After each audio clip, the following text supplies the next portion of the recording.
อยากมีผู้บ่าวบ่หรือว่าจังใดอยากมีเนาะโอ้ยังมีแฟนเพิ่นว่ามีคนอยากจีบนะทักหาทางใดทางเฟซชื่อจังใดก็สาวน้อยยิ้มหวาน สาวน้อยยิ้มหวานยิ้มให้แน่เทื่อนึงบาทนึงเอ้ยหวานนี่ลีเนาะสาวน้อยมักผู้บ่าวแบบใดสเปคอายุประมาณจักปีขึ้นไปสาวไปสมมุติเอาแต่หากว่ามีผู้บ่าวมาจีบนี่สิพาเพิ่นไปไสซะถ้าเป็น FC ฝั่งไทยเพิ่นพามาไปเลาะทุ่งนาเอ้ย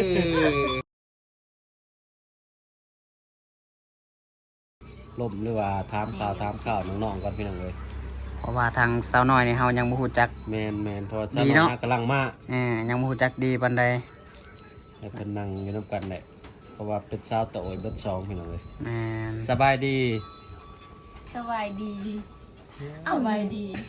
บ่ต้องเขินเด้อเขินงามเนาะเจ้าเขินไผขอยสิไล่ลงเลยเขินเจ้าไปลงก่อนซะลงแม่โอ้ยหยอกเพิ่นอาจสิเขินอายเป็นเรื่องปกติเพราะว่าบ่เคยเข้ากล้องเพราะว่าบ่เคยเข้าคลิปเนาะหรือว่าเคยเข้าอยู่บ่แต่ดนนะเคยเข้าเตะดนแล้วประมาณจักปี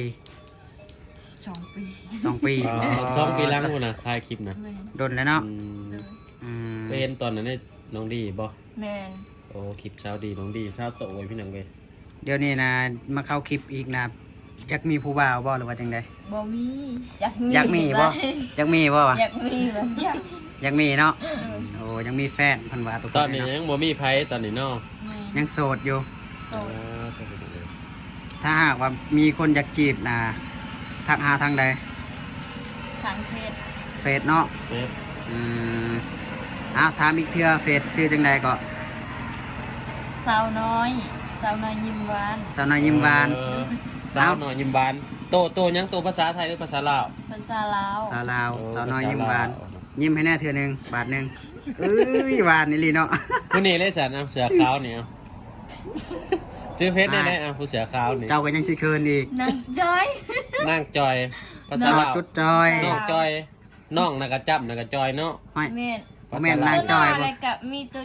กินนี่เขาว่านางจอยก็นางเลยเด้แบบนั้นอันนี้น้องจอยอันนี้แม่นเฟซน้องจอยแล้วก็น้องน้อยพี่น้องเลยแต่เป็นภาษาลาวนี่บางที FC 4คนหายากเนาะคนหายากหน่อยนึงเดี๋ยวถ้าคนหาบ่เห็นก็ทักมาทางทีมงานเฮาได้ทุกคนเลยเนาะส่งให้แม่นแบบแซ่แม่นแบบแซ่ยังเกิดแซ่รายชื่อเนาะจังไงพี่น้องเลยแม่นเพราะว่าเป็นภาษาลาวนี่ชนลาย FC สิติดต่อยากสิบ่เห็นได้จังได๋เพิ่นบ่ได้แฟนคือเขาได้ใครสิเขาดาวแล้วแม่นบ่เขาดาวบ่เพิ่นแม่นเคยอยู่บ่บ่เคยโอ้เคยคันเคยนะค่อยสิถามอยู่ว่าเขาดาวนะเขาบินได้จังได๋ไปเขาดาวอยู่เทิงฟ้าพุ่นยันว่าเคยอยู่แต่บ่อยู่ได้ฮอดแจ้งคือเขาอ่ะบ่เคยเนาะเมาแต่หัวค่ำบ่เคยเมาเกินแต่ละปีน่ะก็ไปอยู่เขาดาวหยังนะบ่เคยไปเนาะบ่เคยอยู่เสียงรถพี่น้องอาจสิมีเสียงรบกวนในเด้อจักหน่อยเพราะว่าติดทางใหญ่เนาะที่บ้านชุมน้องเขาบ่ได้จัดเฮ็ดหยังบ่ใช่ไม่อ่านว่ามีแบบบางเฮือนก็จัดเป็นบางเฮือนอีกตามเพื่อนเนาะส่วนชุมน้องน่ะนอนบ่นอนคือว่าแล้วคนบ่มีครูเนาะแม่นสาวน้อยมักผู้บ่าวแบบใดสเปคอายุประมาณจักปีขึ้นไปอ้าวไปยังไปหอมลังสาวจอยอีกแบบได้ก็ได้สเปคเดอายุมักประมาณคนประมาณใดสาวปลาย30บ่โดยสาวปลาย30บ่ได้ว่า60 50ก็ได้บ่60ก็ได้มักรุ่นใหญ่แสดงว่าแบบพ่อแต่แบบให้เขาฮักเขาแพงเฮาก็พอเนาะแม่นผู้บ่าวไทยผู้บ่าวยังต่างประเทศยังก็ได้บ่ผู้บ่าวยังก็ได้เขาจะเป็นผู้ชายผู้บ่าวยังก็ได้ผู้บ่าวไทยแห่งดีเนาะแม่นเพราะว่าภาษาไทยนี่อาจสิเว้าแบบเข้าใจกันง่ายเนาะใกล้เคียงกันเนาะบ่เนาะภาษาเวียดก็เว้าได้อยู่บ่นะถ้าเป็นผู้บ่าวเวียดนี่ก็อาจจะบ่เข้าใจกันเนาะแต่ผู้บ่าวไทยนี่เข้าใจกันดีคักเนาะสาวจอยเนาะโดยสาวจอยว่ามักผู้บ่าวไทยเด้อสาวน้อยคือกันทุกคนเอ้ยไปอยากจีบแบบฟ้าวมาจีบตอนนี้ได้เพราะว่า Facebook น้องก็มีเนาะ2ทางติดต่อเนาะบ่เนาะแม่น เบิดเดือนนี้ไปจะหน่อยนาวิทย์ได้เขาดาวได้เป็นปีใหม่แล้วได้เนาะ แมน ถ้าจีบตอนนี้นะยังทันอยู่เนาะเขาดาวเนาะ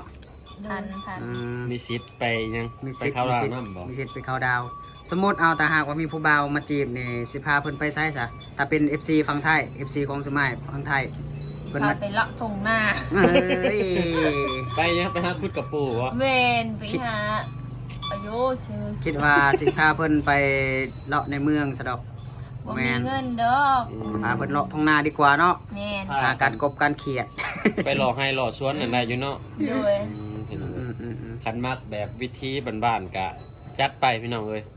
คันมากแบบอยู่ในเมืองนานๆเนี่ยกะน้องๆว่าภาพไปบ่ได้ ถ้ามีคนจีบเจ้าน่ะเจ้าสิเอาเขาดองเท่าใดซะหน่อยฮะ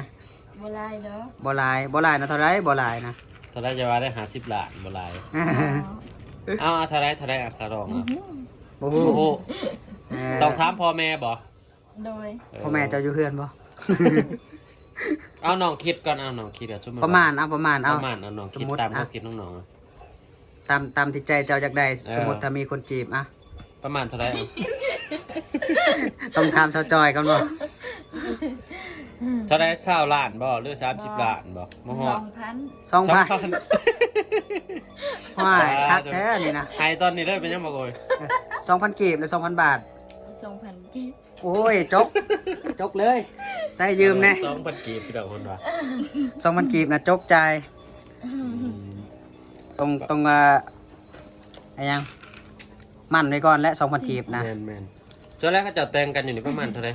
เขาแต่งงานเขาคารองคายังกันประมาณเท่าไหร่ ประมาณ20ไปล้านขึ้นไป บ่รู้20 ล้านเนาะ แมน ถ้าแบบนั้น ป นะ ระมาณเท่าไหร่ประมาณ 40,000พี่น้อง30,000 40,000 บาทนี่แหละ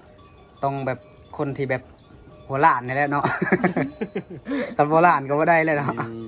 ก็ถือว่าบ่ได้แพงเนาะบางคนเนาะ แม่นบ่หยอกกันเด้อ คันมา ดอก ทีนี้ ประ บ่ มาณ ได้เสีย นั้น จะกีบสมมาจากไปน้ำเลยพี่น้องเลย มีอยู่บ่คนที่แบบบ่ได้มีค่าดองแบบไปนำเลย บ่มีนามีแต่มีเบด ไปน้ำกันแต่ว่าเขาก็กลับมาแต่งกันคือเก่าเนาะ แมน มาเสียค่าเหตุค่าของ คือก็ว่าและเหตุเขาเนาะ ทั้ง คือ ว่า กับ บ่มีก็ คือกับสาวอ้อยเนาะก็ยังแบบ เท่า ไป ว่าบ่ ไป มี เล ก็ ย ต้องมีประมาณ5 ล้าน10 ล้านเนาะ แมน อืม หน่อยเลย มันต้องตามเหตุตามคลองประเพณีหมู่บ้านได้ทุกคน คือน้องจอยว่าเท่าไรค่าน้องจอยเอา 30 30 ล้านคือเก่าพี่น้องเลย 30 ล้าน คิดว่าประมาณ50,000 บาทน้องน้อยได้เอาน้องน้อยเท่าไรเอา10 ล้านหรือ20 ล้านเนาะ หรือว่าซ้ำเก่าปะ 20 ล้าน20 ล้านพี่น้องเลย คิดว่า2,000กีบคือเก่า จอย ซะดอก 30 ล้านน้องน้อย20 ล้านรวมมา2เป็นอายุ50 ล้าน บ่เอาลายก็ได้เนาะพอแกหักกันก็พอเนาะ เลย นะ เนี่ย เอ้ยพอได้มีหมู่เว้าหยอกเว้าหัวนำแล้วบัดนี้เนาะ โดย เอ้า ชุดน้องบ่ได้นอนนำกันบ่ บ่ได้นอนน้ำกัน ยัน ว่า ว่า นอนนำกัน คือบางบาทเนาะบางคนเนาะสาวสวยเขาจะมานอนนำกันเลย เราบ่อยากนอนน้ำเฮา แล้วมีผู้บ่าวประจักษ์ บ่จักเอาเลย หรือว่าเราย่านบ่ห้องเจ้าบ่มีประตูเด้ มีแต่ผ้าห่มกลางปิดประตูแล้วย่านโจรเข้ามา จะใน งับ ผู้บ่าวสิมาลักเงินคือชุดก่อนอีกว่า อืม 2-3 มื้อเนี่ยเข้ามาแล้ว บ่สุดท้ายเขตบ้านชุดน้องนี่ก็เขาบ่สูเห็นคนนอนนำกันเนาะบ่ว่าเนาะ แม่น แม่น นอนเฮือนไปเฮือนลาวพี่น้องโมโค สบายเวลาลงผู้บ่าวเนาะ แต่ถ้าเขตมังกรนี่เขาเจะสุดท้ายสินอนนำกันบางเทื่อเฮือนหลังหนึงประมาณ5-6 คนก็มี คือสิแม่นเนี่ย มันเป็นเรือนสาวโสดเนาะ ลืมหรือว่าสาวแต่ อืม แต่ตัวเองละหมาดได้ ค่อย เลย ค่อยยังบ่ฮู้จัก ไม่ได้อยู่น้ำพัวล่ะเป็นหยัง โอ้โหก็กันมื้อหน้าก็สิไปถามข่าว กลับมา เป็นคือเกับ มาเป็นก็เก่าได้บ่ ผู้ใดผู้ใดเป็นพี่เป็นน้องผู้ใดเป็นเอื้อยอ่ะ ผู้นี้เป็นเอื้อยผู้นี้เป็นน้อง น้องน้อยเป็นเอื้อย โดย น้องใจเป็นน้อง โดย แบบลูกพี่ลูกน้องกันบ่ โดย ม อันนี้นะลูกอ้ายค่อยนะเป็นลูกน้อง พ่อหรือแม่ พ่อ พ่อแต่ว่า แต่ว่า น้องน้อยน่ะเป็นลูกพ่องายของพ่อน้องเนาะ โดย พี่น้องเอ้ยสมพ่องามเพื่อกันเนาะไก่เคียงพี่น้องเอ้ย บ่ขี้ลาย บนไดขี้ลายนะมะ หน้าตาคือกันอยู่บ่ คือ ค่ายคือ แต่ว่าเราเป็นคนขาวๆเนาะค่ะเป็นคนดำนี่นะ เราไปเฮ็ดเวียกเด้กะคนอยู่ในเมือง ต้อง มัน ไปอาบน้ำป้ากับแม่ ไปอาบน้ำอยู่ห้องน้ำเด้จาก บ่เพื่ออาบน้ำหวยน้ำห้องนะพี่น้องเอ้ย จะหน่อยประมาณเดือนหนึงนี่ก็เห็นคือกันแหละ แม่น กลับมาใหม่ๆนี่ก็ขาวเนาะงามเนาะมาแล้วก็งามคือเก่าแต่มันอาจจะ ก่อนแล้ว เฮาเฮ็ดเวียกเด้เนาะตากแดดตากฝนมันอาจสิ สีเสาลงหน่อยหนึง มันสิเปลี่ยนแล้ว เพราะว่าส่วนร้ายกลับมาแต่เวียกแต่งานก็มีแต่เฮ็ดให้เฮ็ดสวนพี่น้องเอ้ย แม่น อาชีพของทางน้องๆอยู่ ถ้า นี่ ไปอยู่บนในเมืองน่ะ อาจจะเป็นคือคนลาวๆเนี่ยมันขาวดี อืม ส่วนร้าย คือเจ้าเนาะ พี่น้องกับข้าวอยู่ซ้ำนี่บางเทื่อแถวนี่ในเมืองก็ยังบ่ทอดเลย บ่ ข้าวกับข้าวธรรมศาสตร์พี่น้องเอ้ยเป็นได้บ่คือมาน้องน้อยคือมาคือกลับบ้านนะหลังจากที่ไปเฮ็ดเวียก คิดฮอดบ้าน คิดฮอดบ้านบ่แม่นคิดฮอดผู้บ่าวบ่ บ่มีแต่ เป็น บ้า เป็น น เอาคือขี่ฮอดบ้านก็บ่ได้ไปใช้นะอยู่นี่คือเก่าขี่ฮอดพ่อฮอดแม่บ่ แม่ อืม อยู่นำกันจักคนอยู่เฮือนนะ 8 คน 8 คน แปดอ๋อจบร้ายเนาะ แสดงว่าหลายคนอยู่เนาะแล้วมีผู้สาวจักคนผู้สาวนะ คือว่า คน น้องก็มีน้องนี่บ่ มี เพราะว่าเห็นเขาเจ้าเต้นใน TikTok บ่ได้จังคือว่าจะ คือข่อยนี่แหละ มีน้องสาวซ้ำกัน คืออ้อยเนี่ย อยู่ไสน้องสาวจะอยู่ไสเดี๋ น้ ย อ ว ง นี้ ข่อยก็ซ้ำสาวอ้อยหั่นแหละ อยู่ไสเดี๋ยวนี้ อื นะ มค เพื่อน ล้าย เนาะ ๆเป็นน้องสาวกับ อยู่เรือน เนาะ เดี๋ยวมื้อหน้าก่อนสิไปเล่นอยู่เฮือนเพิ่นอีกเนาะไปยามๆอยู่ ไปได้ เฮื จั อน งซี่ ได้ เออ ถ้าไปน่ะเขาต้องเอิ้นว่าแม่เฒ่าอยู่ไสเนาะเขาต้องถามแม่เฒ่าพ่อเฒ่าแล้วได้ถาม ในเพื่อนน้องนั้นผู้ใดออกเพื่อนมีคนเอาผัวเอาเมียแล้วบ่ มีแต่อายข่อย มีแต่อ้ายกกผู้เดียว โดย แสดงว่าหลังจากอ้ายมาแล้วเป็นน้องหรือบ่ แม่น น้องมันเป็นผู้ที่สอง แม่น อืมยังมีน้องสาวแล้วก็น้องชายอีกบ่ น้องชายบ่มี มีแต่น้องสาวสองน้องสาวบัดนี้ น้องสาม สาม คน สามคน โอ้ โอ้ สามเชียวคารองเนาะ ผู้ชายมีแต่ผู้เดียว โดย อ๋อ คักแล้วได้กระดองร้ายแม่เฒ่าใครนะ ส่วนหลายพี่น้องเฮาน่ะบ่ค่อยมีผู้ชาย อึด มีแต่กระเทย มีแต่ผู้หญิงหลายเด้ แม่นแม่นไม่ต้อง แม่น จะเป็น แม่น เพื่อนนี่นะผู้หนึ่งแบบเพื่อนเฮานี่ก็ซอง สอง ซองแหละคันได้เมียผู้หนึ่งกับ ผู้เดียว อืมตัวนี้ก็สอง โแสดงว่าอึดผู้ชายพี่น้องเลย แมน ต้องได้ล่องเอาลูกเคยมาจังมีผู้ชายเพิ่มอีกพี่น้อง แม เอ้ย น นี่ ต้องการอยู่เดียวเพราะว่าอึด อึดว่าซะ บ่มีคนไทยนะ บ่มีคนที่ไปเฮ็ดงานเนาะ โดย มีคนไทยนาบ่ โดย ในนามีน้ำอยู่บ่ในนานะ มีอยู่นะ มีตลอด นำนะ อ่ะ มีคุปปี้ ยำแหงก็มี เอ้ยยำขาดก็มีเนาะ ยำแหลกบ่ได้ยำแหลงก็มี ฮะยำแรงก็มีบ่ บ่นะ แสดงว่าน้ำบ่ขาดหนาเนาะ หยอกซื่อ อ้าว ๆยำแหลงมันก็บ่ค่อยได้มีคือกัน อืมเป็นยำนี่นะพอมีอยู่ โดย อยู่เฮือนน้องน้อยเนี่ยเฮ็ดให้เฮ็ดสวนอยู่บ่ เฮ็ด เฮ็ดให้เฮ็ดอยู่บ่ เฮ็ดอยู่ อืมในไลน์บ่เขาให้ปีนี้ บ่ฮู้ แม่นในฮักอาม่าเนาะ แม่นเราบ่ได้อยู่ดิ โอ้น้องจอยนี่เฮ็ดทั้งไห้ทั้งหน้า โดย ได้จัก10ปีนี้ บ่ฮู้คือกัน แน่ผู้อยู่ บ่ละประมาณเข้าหน้ากับประมาณ20เขาให้ประมาณ10ปลาย แล้วมื้อใดสิกลับไปเฮ็ดงานคือเก่าบ่ ยังบ่ฮู้ ยังบ่ ยัง ฮู้ บ่ฮู้คือกัน เธอก็บ่ได้กลับ อยู่บ้านก็เนาะ อยู่บ้านพักผ่อนก็เนาะพักกายพักใจเพิ่นว่า หาผัวบัดนี้ ถ้ามีคนจีบนะก็เอาเลยบ่เดี๋ยวว่าสิอยู่ก่อน เอ้า เอาเนาะอืมถ้ามีคนมาจีบ เพราะว่าอายุก็หลายแต่เนาะ เด้อ ไพ่อายุหลายกว่ากันเนาะ ซ้ำกัน ซ้ำกัน18ปีคือกัน เด้อ อืม เออแต่ว่าเป็นลูกอ้ายลูกน้องซื่อๆพี่น้อง เด้ เอ้ อย ก็เลยนับถือกันเป็นเอื่อยเป็นหยังอืม พร้อมที่จะสร้างซาเนาะ แปลว่า พร้ เขา อมที่ เกิ จะ ด สร้างครอบครัว เดือนเดียวกันเด้ เกิดเดือนเดียวกัน โดยผู้ที่เราไม่ผู้นี้นะปีเดียวกัน แต่ว่าอีก คนละเดือน อีกผู้หนึ่งก็มีผัวนะเฮานะเดือนเดียวกัน อืม ผู้ซ้ำเฮานี่แหละแต่ว่าเราเอาผัว เป็นน้องของน้องน้อย บ่เป็นลูก ลูกในบ้าน โดย แสดงว่าผู้สาวหลายพี่น้องก็อยู่บ้านนี่ ชื่อคือกันเด้ ซื้อจอยคือกัน จอยน้อยนางลอย จอยหน่อยลอย โดย บ่แม่นซื้อคือกันส ส ละ ละ เอ้ย สละคือกัน ซื้อคลองกัน มันคล้ายๆกัน ซื้อคลองกัน แหละ ขายกันพี่น้องเลยก็ถือว่าน้องๆว่าอายุซ้ำนี่ส่วนหลายเขาจะว่าเป็นผู้สาวเฒ่าพี่น้องเลย แม่นแถวบ้านเฮา 18 ปี ซุมื้อนี้มีคนมาลมอยู่บ่กลางคืนนะซะหน่อย บ่มี บ่มีเลยปลา อีดีบอ อะไร คันเพิ่นมาคันเพิ่นมาน่ะสิต้อนรับอยู่บ่ ตอนห้าม ต้อนรับเนาะให้มาจักคนคันเขามานะ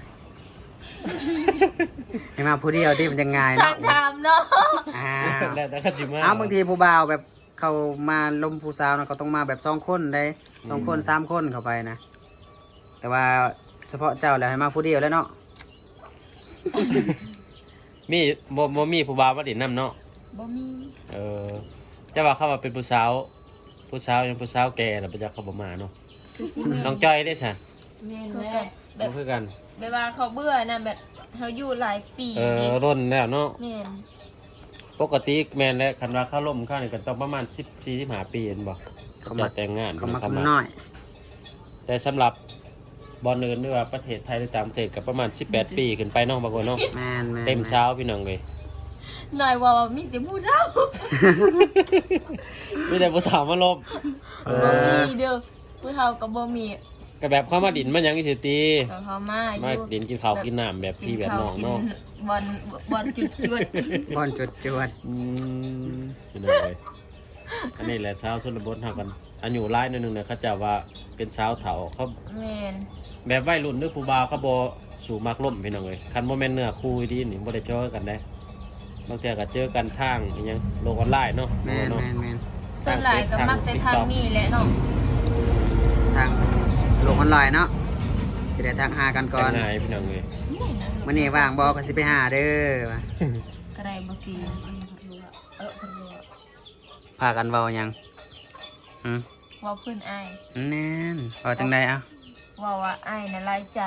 หลายใจ บ่แม่นดอกอายนะที่คุยตอนมือบุญเนาะ ใส่เห็นกันอยู่ใส่ เห็นอยู่นะ บ่ได้ทักคอยซ้ำแทนที่นะซุมเจ้าต้องได้ทักคอยได้เพราะว่าคอยเป็นคนตั้งถิ่นเนาะ ต่างถิ่น บ่แม่นเมืองค่อยเนาะ ผู้ชายดิไอเป็นผู้ชายต้องทักหาน้องก่อน ผู้ชายเราจะทักหาผู้หญิงก่อน แบบนั้นบ่